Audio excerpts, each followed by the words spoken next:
Welcome back, S3. This is part 2 of the learning on how to create an appropriate setting for a Cli Fi genre. You need to have watched video 1 before you move on to this, so make sure you've done that before you move on. I feel like you've heard an awful lot of my voice this week.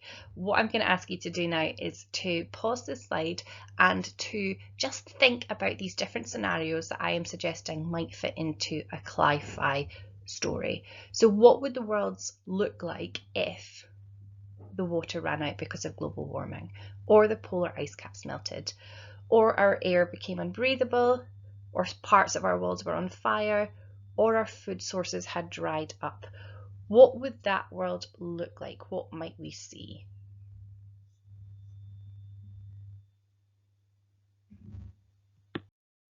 I've shared some images on this slide of what I think these worlds might look like. You might have come up with something totally different in your head, and that's absolutely brilliant. These are just here for inspiration.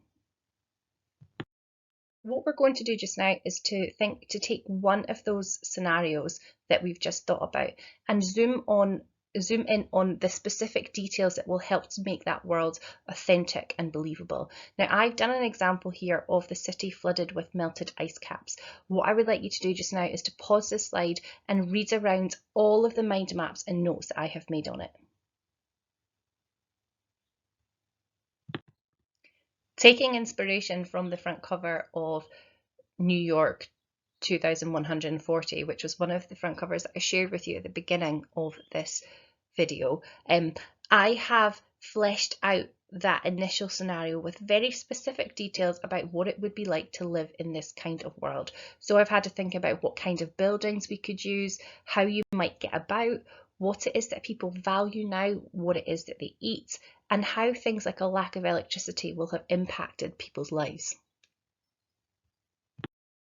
What I would like you to do just now is to pick one of the scenarios that I outlined earlier, or indeed your own scenario if you have thought of one that you would prefer to use instead, and then to create a similar mind map where you flesh out one of those scenarios with the specific details of what that world would look like.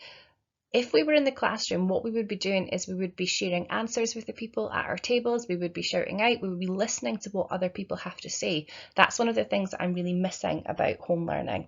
And one of the ways that I thought we could do that instead is I have created posts on the WordPress site with each of these scenarios, and I've invited people on Twitter and people that I know to go in and comment, so they've had a chance to go in and select a scenario and then give a specific detail that they think might be in that kind of world. So if you're struggling for inspiration, have a wee click on those posts and go and see what other people are saying. It would be brilliant if you guys could contribute your ideas too, because we all benefit from hearing other people's thinking. Before you write your own setting description this week, I thought it would be good for you to have another example of another Cli Fi setting description. I've taken all of the ideas on my minds map and I've turned it into a piece of prose, a short piece of writing, which is a description of that city. I would like you to pause the slide now and have a read through my description. Now that you've read that, I'm just going to talk you through the thought processes that I had whilst I was writing this and the specific details that I am zooming in on. So I'm just going to grab my highlighter. I'm going to talk about our city plunges into darkness. And I chose that word plunges because I think that it has connotations of being used with water. And because it is a city that is built on water, that seemed to make sense for me. I am also going to zoom in. This probably isn't going to be in any order. Sorry, guys. I'll feel my breath catching. So that's me including sensory description. Instead of saying I felt surprised, I'm describing what surprise feels like. So I am showing, not telling. What else did I want to pick up on? I'm just reading my way through that second paragraph just now. I've got the wooden scraps and the discarded junk that my boat was built out of. And then I include the specific details about how the canals used to be used as roads and now they are filled with the remains of cars and other vehicles. And I liked this image here, dodge the corpse of the old public transport system. To describe the transport system as a corpse suggests that that old life is completely dead and it is not coming back. Everybody has had to adapt and there will be no returning to the life that there once was. I hear people yelling, that's me including more sensory description where I'm building in what I can hear in my aquatic city. I've got a couple of examples of onomatopoeia, which is where we can hear the noise through the word that has been used. So as my boat creaks, we can hear the noise that the boat makes through that word. And then also I have got bang and slam.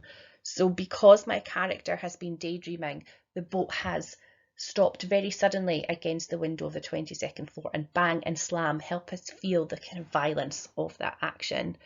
So that was just a quick description that I wrote, taking my notes from the mind map and incorporating it into a complete setting description. Last week we had our first mini deadline of the presentation of genre markers, however you wanted to present that. This is your second mini deadline, and it is to create a short piece of writing exactly like the example that I've just gone through with you, in which you create a realistic setting for a Cli Fi story. You can use one of the scenarios that I had laid out earlier in the video, or you can pick your own. Either is completely fine, but either way you are working to the same success criteria. Your setting that you have picked should be appropriate for Cli Fi, so it should make sense for the kind of story that we're going to tell. You should include sensory description. That's not to say that you have to include all 5. I didn't include all 5, I don't think, in my description. You include it where it makes sense in your story. And then you are zooming in on specific details, items, and images. That's where your mind map is going to come in really handy, or where you can go back into those WordPress posts and see about the specific details that other people felt might be in the worlds that you are creating. This second mini deadline is due in on Wednesday, the 6th of May. You can write it out by hand and you can send me a photo, or you can email me in your work. The email address is included on the video. Finally, like last week, I've included some extension tasks. If you are thinking, I really enjoyed that and I want to keep my brain engaged with the same kinds of thinking, or you think that these tasks will help you in the journey that you're going to go on when you're doing your creative writing this term, or you're just thinking, I need something to do, I am bored and I can't go out. These are tasks that are definitely going to help you with the learning in English just now.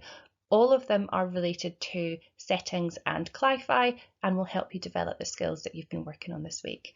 Have a lovely week, stay safe, stay well, keep in touch, and I'll see you next week.